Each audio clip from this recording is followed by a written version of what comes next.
I want to introduce a new idea to you. Okay? It's called the law of proximity. The law of proximity, the idea is this. Whenever you play a game, you're not just playing one game. You're playing many, many different games. And the game that you choose to play is the one that is most proximate to you, the one that is most close to you. And that impacts your decision making the most. Okay, so that's a law of proximity. So let me explain to you what this means using an analogy, okay? Let's just use your life. You are playing actually multiple games every single day, all right? So let's examine this.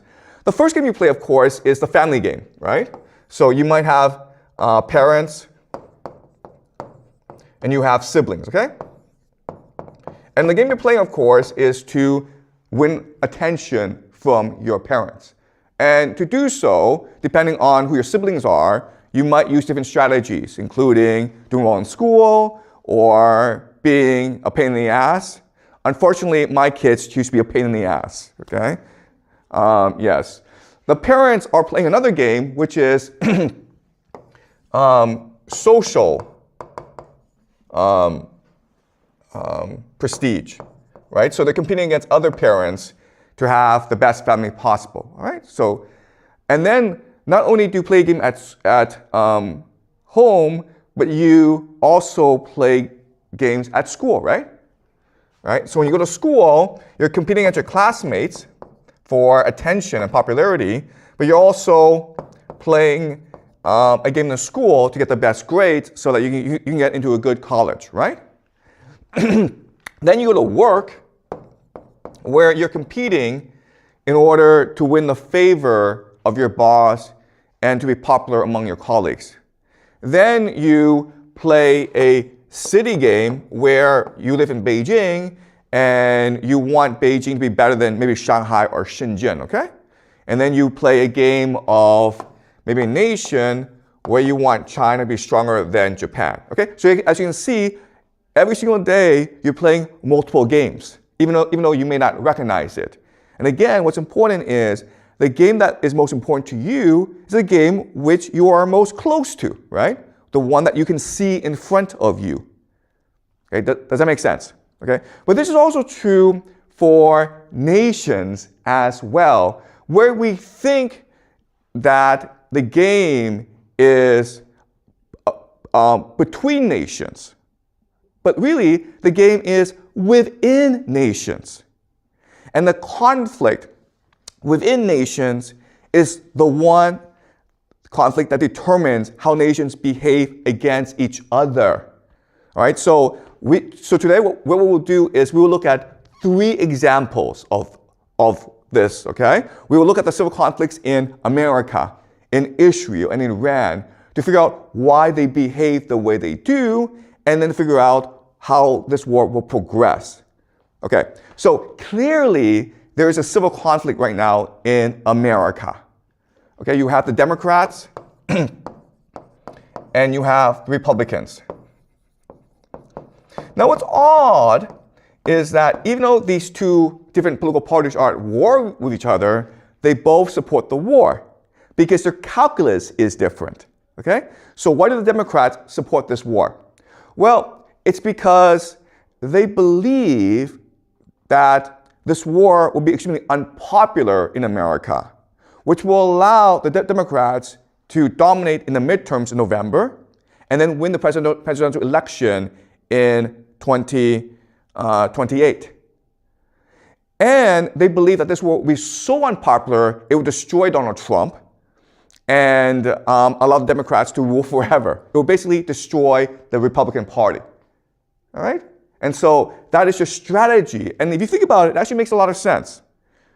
The Republicans have a different strategy, which is this war may be unpopular, and this war may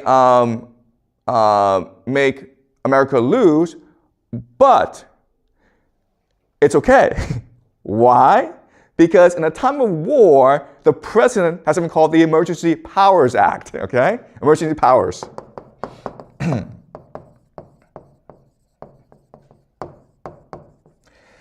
emerging powers allows the president to essentially suspend the Constitution and to suspend or delay elections. Also, the Republicans want to pass something called Safe America Act. Okay? The Safe America Act, which means that if you are a voter, you must present ID in order to vote. And you think that this is, well, reasonable, but historically, the idea of checking ID is a way to discriminate against minorities, right? To have police officers there to scare minorities. And that's traditionally how racism was enforced in America. Okay? So in other words, the Republicans have many different strategies of either cheating or manipulating the elections. They could also, I have to say this, but if the war's going really badly, what they will do is call up a national draft and cancel the elections, okay?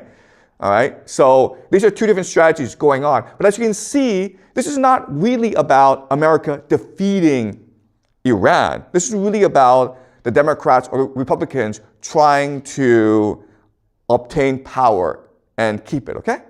All right.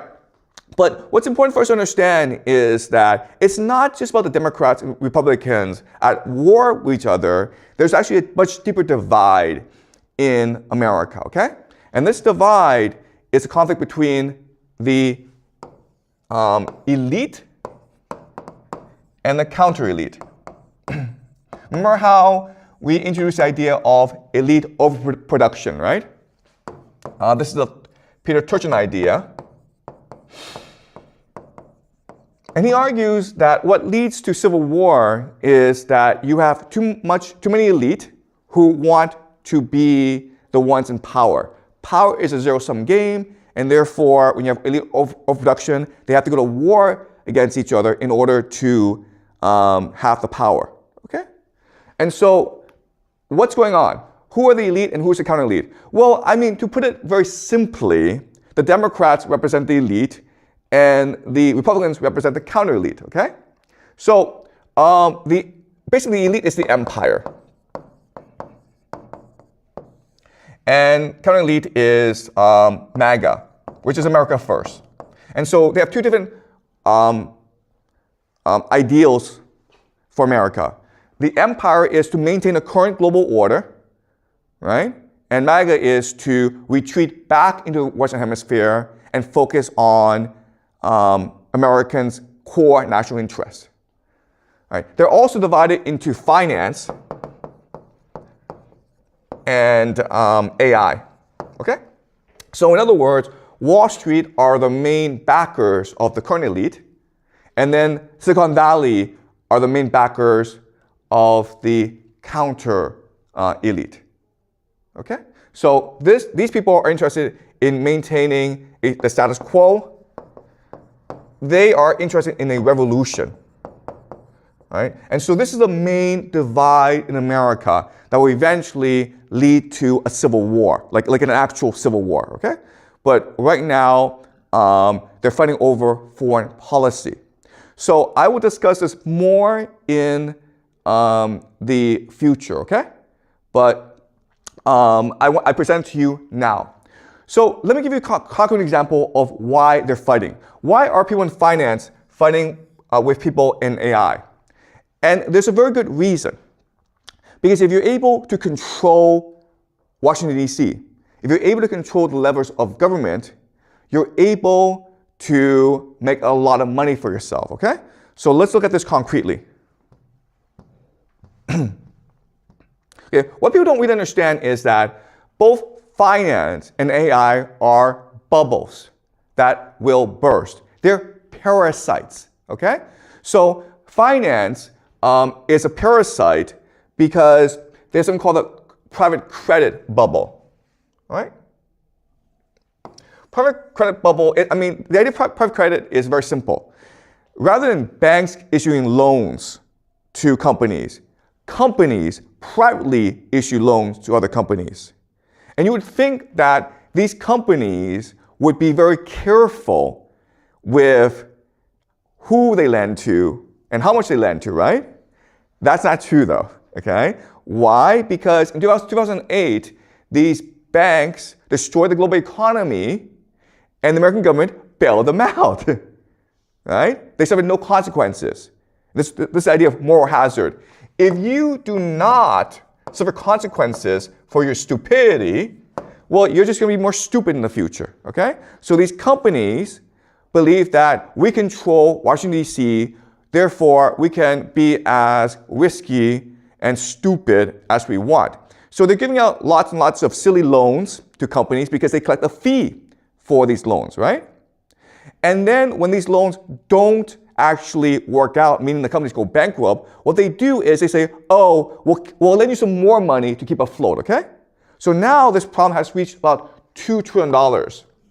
And so they think that, okay, well, worst case scenario, the government will bail us out if we all go bankrupt because we're too big to fail. And all our friends are in government. Okay? That's their mentality.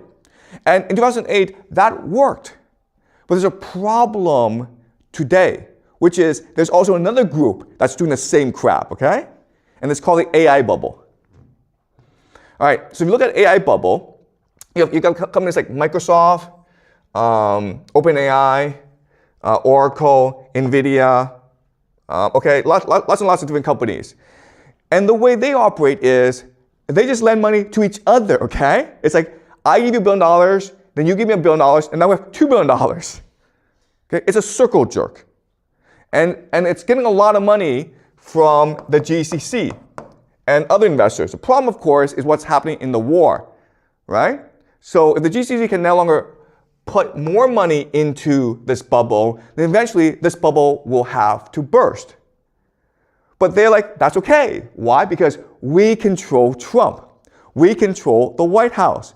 We are the stock market. Therefore, Washington, D.C. will bail us out. Okay? So that's the war going on, where you have two parasitic forces, the finance sector and the tech sector, and they are all looking for government bailouts when their bubble bursts.